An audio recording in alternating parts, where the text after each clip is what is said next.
Hi,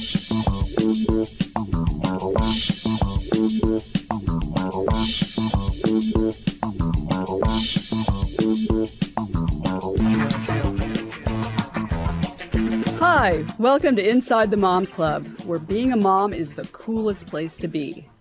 Here in the Moms Club, we believe that what embarrasses you now will make a great story later. And let's face it, you don't laugh sometimes, you're gonna cry. Join us in having a good laugh together. I'm Monica Samuels. You are now inside the Moms Club, your private destination for all things mom. Hi, moms. Welcome to Inside the Moms Club. I'm Monica Samuels, and I'm so happy that you could join us. I'm here with my co-host today, Julie Orchid. Hello. Hello, Julie. So Julie and I are having an amazing time. We come here sometimes to do our show from Los Angeles, and it's always fun. And that means that we're roommates sometimes. And that's so much fun. But last night it was a little challenging. So that's the thing. You learn something about your friends when you actually room with them. So last night, let's see, I had my CPAP mask on. It's and hot. Yeah, it's very hot. And my eye shades. And she took a picture of me, which I was really kind of mad about until I looked over at her. And she had on a blue mask. She looked like she was auditioning to the sequel to Avatar. So I was like, okay, I don't feel quite so bad. That we both kind of... Yeah. But that wasn't even the worst part of the evening. Because to go to sleep, I have my iPad, and I watch different sitcoms, and it just puts me to sleep. So last night, Seinfeld was on. And you can tell so then what happened, because I wasn't really aware of what I was doing. Well, let me tell you what happened, Monica. Okay. Monica thinks falling asleep to Kramer on Seinfeld yelling at Jerry is soothing. And I happened to find soothing a rainstorm on my phone, and she was sound asleep. So I was like, Monica, you need to turn that off. And so she doesn't answer. So I go and I kind of crawl over the top of her. And I think it's going to be safe. Ladies, it's not. I grabbed her iPad and she grabbed me and she goes, what? And I was like, just going to shut it. We got to turn it off. You got to let go. So I put the iPad away and then Monica can tell you the rest. I was asleep, but I woke up a little later to the sound of rainfall, like a lot. I thought the song goes, it never rains in Southern California. It's pouring somewhere. Right. But no, I didn't know where it was coming from. Yeah. Evidently it was from her phone. So she's got this program. Now the rainfall I could have maybe gotten used to, but the rainfall was followed by a lot of music that I felt like I was in a spa, which is great when you're at a spa. But when you're trying to sleep in the middle of the night, that is not the greatest thing. And then it would go away. And then I thought, oh, good. Now I can go to sleep. But it's kind of like a jackhammer next door, at a building, and then they stop, and you're like, is it going to come back on? And then it goes. So that's what was happening. It's supposed to be on a timer, Monica. Well, it was on a timer. Julie, I can tell you it was on a timer because I was up all night. But we're still friends. We're still friends. We are still friends. And you know what? That's the beauty of it. You learn. And that's the great thing about friends. Yes. And we support each other and, and I didn't punch you or anything when you took my iPad away. So, maybe we wouldn't be still friends if something like that had happened. But right. Yes. So I'm a little sleep deprived, but... it's my fault. Happy to be here with Julie. And otherwise we've had an amazing time, right? It's been amazing. Shopping, eating. I recently went to Italy, and so Julie feels like I need to still feel like I'm in Italy. So every meal's been Italian. So I said, how about Italian or Italian? Yeah. Yeah. That's all we've done. So we're going to write a little book about eating Italian in Italy. That's our next venture, food Los blog. Angeles, yeah. So anyway, it is great to be here with a friend. And, friends are always there for each other. You support me. We've been through some things. I've been through some things. You've been through some things. And it's just amazing to have that kind of support and people that love you and care about you. And it is great today. We have a guest, and we'll share why we're sharing our great friendship and our story together here with our guest, who we'll introduce now. She is a yoga instructor, a runner, a photographer, a philanthropist, a mom, and a warrior. In 2016, she was diagnosed with multiple sclerosis, and that some of the top doctors in the country did not give her the most optimistic outlook to the future, but she's a fighter and a warrior, and she wasn't going to take what they were telling her lying down. So she's been been a true warrior in this fight against multiple sclerosis. She has written a book, Like the Wind, Not the Color, a memoir. I've read it. I can tell you it is amazing. I read it and I highly recommend it. This is a must read. So please welcome Julie Blue. Welcome, Julie, to the Moms Club. Thank you. So tell us, now just by way of background, and some of our listening moms out there in the audience know that Julie here for the Moms Club has multiple sclerosis. She was diagnosed in 2017. Tell us a little bit about your journey with MS. What were the initial symptoms, and when and how were you diagnosed?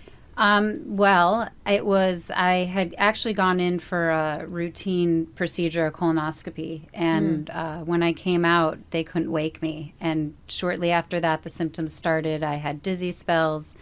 My head started to feel weird.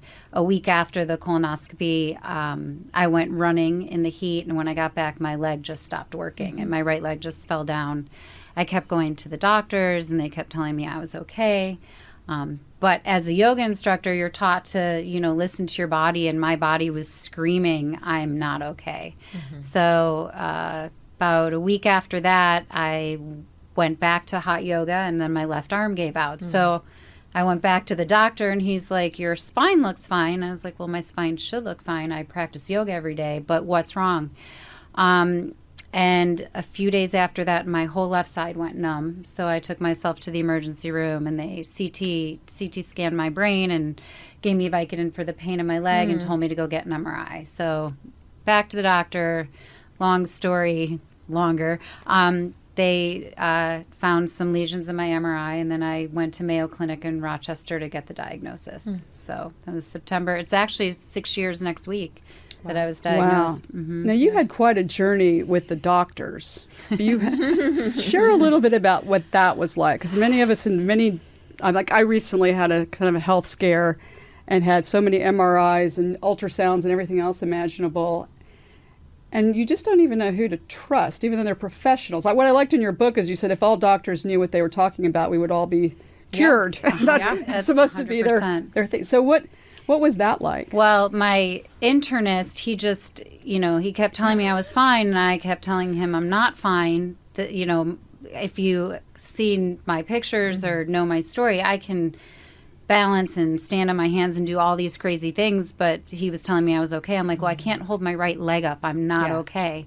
And it, I've learned to advocate for myself. I mean, you have to, because the doctors are quick to throw pills at you. They're quick to, say we don't know what's wrong, but when something is very clearly wrong with you, when you have muscle loss in your body and your head is, somewhere else, and I teach people, that's the thing, as a yoga instructor, I teach people to listen to their bodies. So I was listening to mine, and mine was saying something is wrong. So I changed the doctors' names in my book because I That's why I giggled, because I had to, I was like, oh gosh, her internist. And, so doctor anyway. Doesn't read reports. Yes. And the other one I can't say, but, it wasn't that they were doing anything wrong. They were going. Just not doing. They were not doing. They were, here, take this pill, or here, go get this x-ray, or here, do this. I'm like, well, okay, but why can't I hold my right leg up? Why is my left arm weird? And now why did I thought I was having a stroke, actually, when that happened. I mean, and you have the same. Exact same. I thought I was having a stroke, but go ahead. And actually, a few weeks ago, same thing happened. But so over the years, well, actually, after Doctor Doesn't Read Reports gave me the initial diagnosis, I went to Mayo. When I came back, I found myself a new internist. Yes. And she's fantastic. And, I can be very loud. I can be very in your face. And I'm not going to let somebody tell me how I feel when they have no idea what it's like to be inside my body. So I started raising money. And Nancy Davis, who we all know, she gave me the name of an amazing neurologist. So it took a long time to get my medical team in place, but I feel I'm in a really good place with my doctors now. Well, you really took charge, which is what you have to do, is to take charge and advocate for and study. I mean, you looked at all different alternatives that you could, and from the book, I know you really took the time to think through what you were doing as opposed to just trying different things. Well, right. And so that's how the book sort of came about. After my diagnosis, I bought a journal because my memory that was it. Like, memory was gone. So I started writing everything down. But I also have, I have to mention him, my miracle worker, my Chinese doctor that is here in California.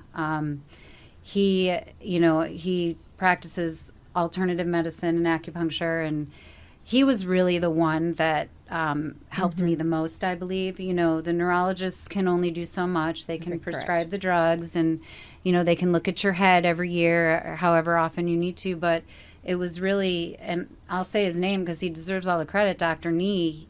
He just came in, and I remember him sitting down next to me. He said, "We're going to cure you." Nice. And he's, I'm out here. Well, now I bought a place out here, but I've been coming out here once a month for the last 6 years to receive treatment from him. And he's really my guiding light, to be honest with you. He's a real hero in this story. Also, you just mentioned her, Nancy Davis, Yeah, who Nancy is Davis. amazing. We participated in the Race to Erase MS this year. And, I mean, what she's doing to help find a cure. She's not just talking about helping people get through the disease, but let's find a cure for this disease. Right. So she's been amazing. You've had an amazing team around you, which is terrific. Now, you were telling me earlier about your experience, because you all took 2 different paths with MS. Okay. Literally, I'm sitting here going, yes. I literally thought I had had a stroke as well when I was diagnosed with MS. And I'm a nurse. And so as nurses, we often ignore our own issues and carry on and, kind of shovel it aside. And so it took me 3 weeks to get diagnosed, and then another 4 weeks to figure out how I was going to take my path, which leads to my question, because I've had a chance to glance through your book, which I will be reading detail page to page, because when you would say something, I would have to go back and read it and be like, I feel like you're pulling everything I'm saying in my head onto paper. And so there's many routes. 3 million people are diagnosed with MS. It's a huge disease. It's possibly that we could be able to cure this or even reverse some things that have happened. Would you not agree? I 100% agree. So when we're talking about MS, there are specialists that only do this. So there's 2 paths you can take. And one in your book, I noticed that you took the more natural approach to taking care of your MS. There's also a way that people go about taking medicine. And I do agree 100% that the side effects are awful. Okay, so that's something, and then you don't want that to slow your life down. So can you tell me, or all of us, a little bit about, you're a yoga teacher, so you're very in tune with your body. Yes. Okay. I do yoga a couple times a year, so I may not be as in tune to my body as you, but I do know when something's wrong, and I do know when to advocate for myself. So I chose a different route than you did. And I would love to hear how you ended up choosing that route and how you feel now. Because it's really, your diagnosis and my diagnosis is really not that far out. And so I love what you've done in the amount of time that you've been diagnosed. You're amazing. Thank you. Well, so for me, when I got back from Mayo Clinic, I had to wait 6 weeks to see a neurologist in Phoenix. Yes. And the Mayo Clinic prescribed Plegridy, which is a interferon drug you have to stick yourself twice a month. But in order to get that drug, you have to go through the specialty pharmacy. You have to wait. You have to have a nurse or someone come and show you that. So while I was waiting for all that, I did some research. And I saw the doctor. I finally saw the doctor in Phoenix, and I wasn't crazy about him, and they didn't take my insurance. And, I didn't have a whole lot of support, to be honest with you. I kind of managed a lot of this alone. My kids were 17 and 20 at the time, and and the kids don't get it. No, and what, I didn't want them to have to, I mean, they're just getting going off and, figuring out who they are. Exactly. So I got on the webinar because I like to give everything, it my all. And when I got on there, I asked a few questions. I said, will the medication make me feel sick? And they said, well, when you inject yourself, you're going to get the fake flu. I'm like, okay. And, and then I said, is it a cure? Is it going to keep things away? And they kept saying, well, it might, it may, it could, it should. There was no will. But you will have a whole lot of horrible side effects that are going to make you feel. Yeah, and that makes you want to go sign me up. Right. I'm like, really. okay, thank you. So when I told my family I was not interested in the drugs, I had like zero support. Then there was the thing where it was a $25,000 copay, or the drugs were like $50,000 and my copay was going to be $2,000 a month. Yay. But the drug company was going to cover that for me. So I just, when I saw Dr. Nee, and it was just, I don't even know why, but I figured I was just going to fight it. Yeah. I was going to fight it with diet. I was going to fight it with sleep. I was going to fight it with losing stress, which means... Well, that brings me to another question about that, stress. And Monica, you have... Well, yeah, I mean, you had some stressors, certainly in your life, not only this diagnosis, but you had a friend who was diagnosed with stage 4 lung cancer. Yeah. You had a lot of things going on. Your kids, one of your daughters going off to college. And some of the characters in your life, like Useless, is I only know his name is Useless. I don't really know the person's name. He is by far the most favorite character in my life. He is a great character. When the movie is sold, that Useless is definitely going to be right. Right. So there's a lot of stress. So how did you deal with that? And do you believe that that stress in your life brought on or exacerbated, or what is your belief about that? I believe my father passed about a year and a half before my diagnosis, and I was married to a very bad man who I left about 5 months after my father passed, and just stress from a lifetime of abuse and neglect, and all these things that I guess I'm sharing with the world now. That, I realized these are not making me feel better. So I remember sitting in my car in the parking lot and talking to Liz, who helps Nancy run the Race to Erase MS. And she just listened to me talk for 45 minutes, and she gave me a family, a whole complete family that I really had never had. And I just started... it sounds bad, but I started cutting people out of my life. People that maybe are great people to other people, but to me they weren't. And, I like to take onus of my actions and behaviors. And if something isn't working for me, I'm going to walk. I'm going to block you. I'm going to unfriend you. I'm going to never talk to you again. And it's not personal, but my health is way more important. And I know MS is one of those illnesses that is really exacerbated by stress. It's 100%. So, when you look back at your life story, anybody's life story of any disease, but they really, really hone in that stress is a huge trigger for MS, which is, critical to everybody's story, right? And so you have to do what you just said. And, it's hard. And I get some backlash, and it's not you, it's me. I'm sorry. I don't want to twitch or spasm or have another attack because you're stressing me out. So I accept the onus of that and onus of leaving relationships. And I have cleaned house in the last 6 years. Cleaned house like nobody's business. Whether your family, whether you've been a friend for 30 years, it's such a hard illness to understand because I look great, right? I hang upside down. Yeah, you're all standing on your head, and you can do some poses that I cannot possibly even imagine doing in my life. Yeah, I was talking to Julie about that. Well, Monica, maybe I have a symptom of I trip a lot, and if I don't concentrate on what I'm doing, then I can do one thing. But Monica likes to walk really, really fast, and I'm like, she knows that I can't do my phone, talk to her. Like, if not, I'm going to be on the ground and she's going to be like, where'd she go? What happened? Where are you? I mean, this isn't the first time that this has happened to me. So that's a symptom of my MS. And thankfully she hasn't cut me out of her friend group yet because of that. But maybe maybe this might give her an idea. I might have because I'm not too good about that. But my mother would do too because she's 84 and I find her like, I do a look for her because I walk so fast. But that's so friends that you have, that you still have, that don't have MS, how do they support you, or how do they relate? Because like I asked Julie, you just said something that made me think about. I asked Julie yesterday, what is it about MS that it comes and goes? Yeah. Or it's not really coming and going, but the symptoms of it, the things that are most obvious. And she explained to me that when you were like, it's like a afraid.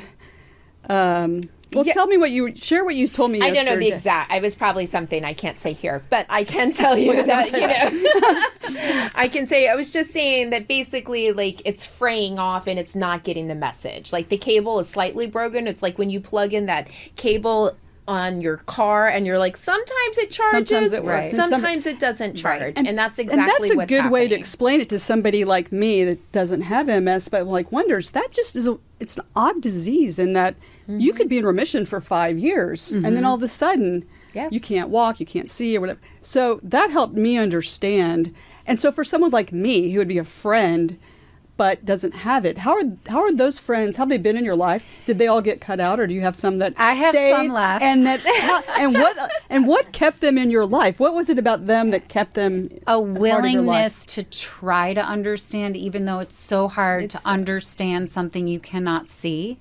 You can't see the spasming, the twitching, the buzzing, the inability to focus on, like you said, I can't do more than one thing. Right. Like I'm multitasking is off the table. If I'm talking to you and like my phone went off, I'd be like, what were we talking about? I don't remember. Right. So it's been a willingness of people to just try and understand or be there for me, or not say, oh, well, I have that too. And, because I get a lot of that. Well, that happens to me too. Well, okay, so then either you have MS or I'm fine.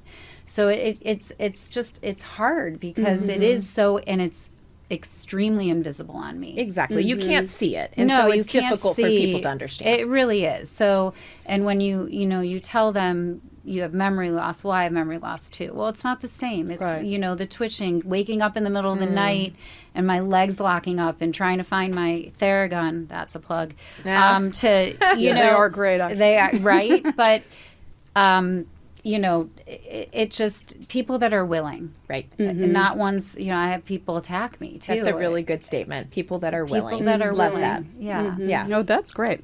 Well, we have a group of moms who'd like to ask you some questions, and they are Zoomer moms. So let's bring in our Zoomer moms.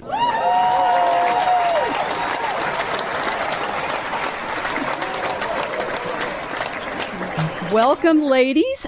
We'd like to introduce you to Julie, and we know you have some questions, so let's go around and introduce yourself. First, we have Judith Foster Thompson. Judith, could tell Julie a little bit about yourself.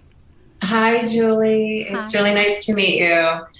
I'm a mom. I have 3 adult children. I live in Los Angeles. I also am a caregiver to my 91-year-old mom. And I'm a filmmaker and a creator of a YouTube show based on caregiving for my mom called Alternate Reality. Yeah. And I have a question. You got divorced, right? Twice. And now you are single. Are you dating, or does having MS make you feel that you have to disclose everything right out the gate? And how have people been with the information that you share with them if you decide you want to have a relationship or date? Such a great question. That is a great question, actually. For me, I put it out there right away because it's a lifelong illness. It's not going anywhere yet. I have a feeling Nancy and team are going to find a cure soon, but so that's something that you have to know right away because I need someone that is willing to, be there because it's, I might not always, even though I think I will always be this healthy, but it is something that someone has to be willing to be a part of. So it's, it hasn't been a problem. I mean, I've not found, well, actually, that's not true. There was one man that I dated at the beginning of my diagnosis, and I remember I waited 3 weeks to tell him, and I told him, and he never touched me again. So it was really interesting. And I said to him, I go, it's not contagious. But he clearly wasn't the one, just like useless wasn't the one. So, sorry. No, it's okay. That's a great name. There's a funny story there, but so I'm single now because I choose to be single. I spent a lot of years bringing men into my life that were not worthy or deserving or good for me. And now I'm at a point, I've done a lot of hard work in the last year and a half. I know what I'm worth. I know what I deserve, MS or not. So it's going to take a really special man to let me allow you into my life. But as far as, read my book, stalk my Instagram, get on my Facebook, because I want you to know who I am, because that's who I am. Yeah. I'm loud, I'm proud, and, I fight for everyone with MS. It's not just me, because I could walk away and be okay just by myself. It's everyone among around among your friends that have MS, have you seen them find great relationships that are, that there are great people out there. It's not like, I think that there's a feeling, who am I going to meet who wants to take this on? But there are people like that, right? Have you seen that in your own life? I have seen that, yes. And that's 100%, great. yeah. That is great. And Helen Savage is from Arlington, Virginia. And Helen, welcome to the Moms Club. Tell Julie a little bit about yourself and ask a question. Thanks. Hi, Julie. So I am a mom of a newly turned 11-year-old sixth grader. And I live actually in the house I grew up in, believe it or not, in Arlington. So it's kind of fun to see how things have changed, and our daughter growing up in this environment. And I recently took on a contracting job since I lost my job during COVID. So I'm busy these days. And actually, that's part of my question. I have an 84-year-old mother as well who's had some health issues and continues to have some health issues. And I also have a very dear friend, long-term friend, who's had his second diagnosis of cancer. And so there's a small group of us who are helping to take care of him. He actually lived with us for 3 months at the beginning of COVID, when he first got out of the hospital prior to his cancer diagnosis. And sometimes I just have to say no when they need something, or I need to do something, and I feel very guilty. And so I want to do everything in my power to help him. I want to obviously do everything in my power to help my mother, which, we didn't see her for 18 months because of COVID. And so any advice for those of us who are, trying to be supportive and do as much as we can, but without, or is there anything we can do that we're not doing to help somebody who's got a long-term illness, or is, having mobility and, other types of issues? That's amazing. You're amazing. I think we all need time for ourselves too, because you can't give and not fill yourself back up.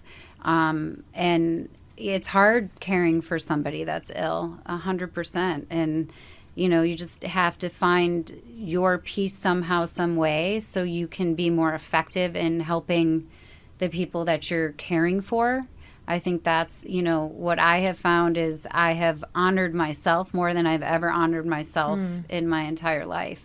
So, and knock on wood, I don't have anyone that I have to take care of at this point other than myself. But if I did, that would be something I would, make sure is that I had some me time. And it's not selfish time, it's selfless time. Because if you're filled up, you're much more effective at helping others. 100%. Yeah. So, Thank you. thank you. Great advice. Jennifer Marsh is with us as well. Jennifer, tell a little bit about yourself and ask Julie a question.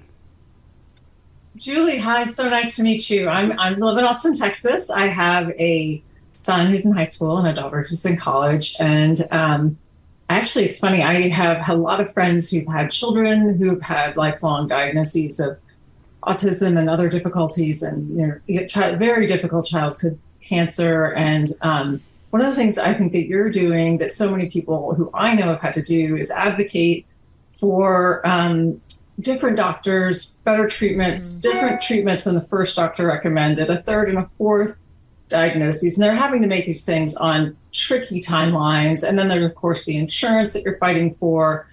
And the best case scenario is you have resources so you can choose what you want to do, and you can get your children where they need to be diagnosed and properly, and you can get the right team of people in place. But then I also know that there's so many people who so much of what can be solved for these people is kids with sensory issues, or even adults who are struggling with stress in their lives, is just managing sleep, managing diet, managing exercise, and making it a priority. I'm so curious how you do that. I loved something you said before we were on air, and you were saying, I hate running too, but I do it. And, I feel like there's tons of stuff like that, but I was like, oh, I hate it, but I do it because it's worth it, because it's medicine. So I'd love to hear you talk about that. Well, we're machines. Our bodies are machines. Yeah. And the first thing I did was diet. That made the most sense to me, was to change my diet. Not that it was ever bad, but I have an inflammatory condition. Well, I should eat anti-inflammatory foods. I mean, you don't put oil in your windshield wiper fluids, and you won't feed your animals horrible food, right, if they're sick. So I see so many people not taking care of themselves, and that means sleeping 8 hours a night. It means cutting the stress out. It means changing what you put inside your body. And I'm talking about, people as well. So I don't even know how I sort of know. I think my dad from behind pushed me along, but something flipped in me. It was, okay, well, you can lay down and, succumb to this illness, or you can get up and fight. And I remember the day after I got home from the hospital, I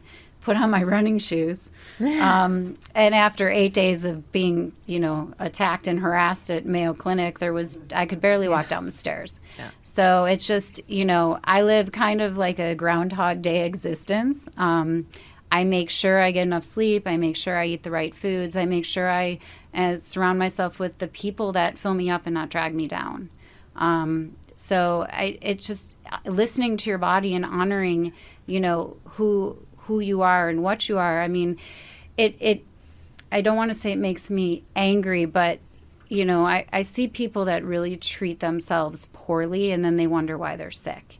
And, when I fight so hard, or someone like Julie, we fight so hard to battle this bully that lives inside us. Mm-hmm. And, we do everything we can to stand upright and to not be taken down. So I really think you need to just look at what your body needs and honor yourself. And so many people don't honor themselves. And I think that's a really hard thing to do. I don't think it's as easy. Yeah, I don't think a lot of people know how to say what you have said today. Like, I've really focused on myself. I've really cleaned house. I've done all of that. And when people talk about MS, when you say I left the Mayo Clinic, is that correct? Yeah. And you have been poked and prodded. When you are diagnosed with MS, you go through a series of MRIs. You go through a lumbar puncture. And if anyone's ever been through a lumbar puncture, it's so much fun. So what I'm saying, you have blood draws. If you're on medication like myself, you have to continue blood draws, and it has horrific side effects. So it's just like, it's a process of, it's hard not to give up when you, in the beginning, when you are just learning how to take care of yourself and honor yourself, learning how to eat the right foods, exercise. If it was easy, everybody would do it. I mean, that's true. And I agree. That is true. So that's, it's really hard work what you're doing. And what Jennifer is saying is that, I think that what she says, like, I don't like to do it, but I love the benefit of it and how it takes care of my body. And, all the benefits of it. And my neurologist and I sometimes go at it a little bit. So, who is an amazing man out of Houston. So, go ahead, Julie. No. Yeah, I'm done. No, I just wanted to say it's very difficult, like, to everything that I've read in your book and what you list are all amazing things, and I love them so much. But you really dedicate yourself to it, and I do, because I remember, it took me about 17 months to actually feel like a normal person or whatever was my normal. And I don't ever want to feel like that again. Right. Why? I mean, ever. So I stay on this little path, this Groundhog Day world that I live in, and I'm okay with it. I really am. I think you're a great example. And you just said something earlier about, if we would tell our kids, we can tell our kids all day long, if you would just eat foods that are good for you, we tell them that. But isn't it a shame? And I say this from personal experience. Last week, I got a little diagnosis. And now I'm like, okay, well, now I got to start eating a certain way because I have to. Because you don't want to give up your candy and it's or like, your alcohol. Why did I not do that before this? I got myself in this situation. I could have done it earlier. well, then I flew into town and took her to every Italian restaurant in LA. Because she's trying to kill me, I guess. I don't know what the story. Yeah, I'm trying to end this relationship because I don't know. But you did something else too. You said you put on your running shoes. You don't love to run. You don't like running. I hate running. Read this book. For all of you like me that hate running, but know that it'd be good for you. Read this because So how did you do that? Because you ran races. I mean, you didn't just run down the street. No, I was running. I was running before, but I was running a few times a week, and I actually met a woman, Shannon, who is an ultra. I can't say it, but she's an ultra amazing human being runner with MS. And it's funny driving into Burbank, actually, because if you read the end of my book, you'll understand why I have been here since then. So, she inspired me. She's another one I dedicated the book to. So here's this woman with MS. She's running these crazy races, and I wanted to be like her. I wanted to actually follow her through Death Valley in the middle of the summer, 135. Oh. Yeah, that's the end of the book. So I can't give it away. But I would lay in bed every morning, stay in bed. Nope, get up and run. Nope, stay in bed, get up and run. And running one, yoga one, it all one. Well, this is a really go ahead, Monica. Well, no, the great thing too is that in support of MS, there's some great events. Like, as Julie told me, there's what's it called? The bike race? It's the MS 150. The MS 150. A ton of money. For Julie, it was evidently the MS 128. She got that far. But that's the great thing, too. It's the MS 128. You can go as far as you can go, but you're doing something great for the cause of finding a cure for MS. You, and reading throughout the book from the beginning, you started raising money to support that effort. It was all the things you did for yourself and for your own health, but you started raising money, and it explains some of that, because it wasn't like you raised $100,000 in a month and look at you. Yeah. Tell us how you did that. Well, I wanted to do something, and that was the only thing that I could do was help find a cure. So when I talked to Liz and they handed me the Race to Race MS, I started fundraising. So I came out, so to speak, because I was teaching yoga, and I needed people to understand what I was now going through. I don't know why I became so public with it. I just did. And I, took some pictures, and I put up the little virtual race from the Race to Race MS, and thousands of dollars came in immediately from my yoga community. So it was like after all these years of giving to them, super touched. They gave back more than anyone else. I mean, literally, they just surrounded me with love. I'd never felt such love in my life. So I did that first year. I'm starting my 7th year now of raising. So I've raised $70,000 for the Race to Race MS. Just by taking pictures and putting them on the internet. And as my daughter, she hates my spoken word poetry, but people don't want to read long paragraphs they just blow right past it. So I put up a picture that makes them stop and look, and then they read, and then they click, and then they donate, and because everyone knows someone that has MS.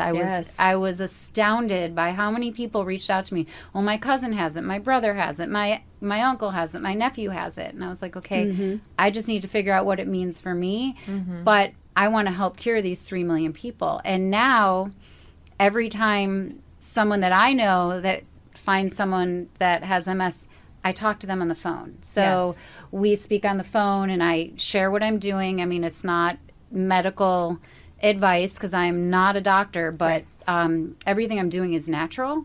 So I share my story, they share their story, and they feel uplifted and inspired because here's someone with the same exact illness they have, and I'm thriving. So they want to thrive too. And Nancy Davis gave me this incredible opportunity to help hopefully cure 3 million people, and I guarantee you there's a lot more than 3 million people because a lot of people are undiagnosed. Yeah, I could but see. people want to support. I just want to say this because I think a lot of people are like, raising money is so critically important because we are. I truly believe we are close. Like for people like Nancy Davis who go all out, a lot of organizations around the United States for MS. But people want to support you because they love you, and then you're in turn turning around and affecting possibly 3 million people or more by doing that. And because this is such a silent disease and a lot of people don't know about it, what you're doing, it reaches a wider crowd than you'll ever know. So thank you for everything you've done to raise money. Absolutely. Thank you. And I feel like, from what I understand, we're getting closer to a cure. Oh, I mean, absolutely. the fact that what Nancy's done and some of the things that are coming through the pipeline, some of the drugs, which I know you're not a big pharmaceutical fan, but looks like we're getting closer. But everyone's situation is different. Yeah. Yes. So I would never,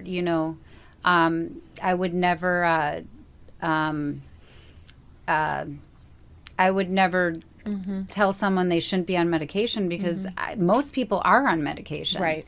I chose a different path, and it fortunately has worked for me. But I 100% support all my friends. I built a deck during COVID in my backyard, and on it is a person in a reverse warrior pose. Yes. And it is all the names of all the warriors I know personally are painted on that deck in my backyard. Oh, wow, that's amazing. Yeah. So That's it reminds great. me why, because sometimes you forget your why, and so when I talk to someone new, or I am invited to do something like this, or someone else just gets diagnosed and they're so they just feel supported because it's like we said, it's an invisible illness that nobody can see and no one really understands unless you have it. It is important. And you know what? Today there's going to be some moms out there that are going to get diagnosed with MS. And you are an inspiration to them.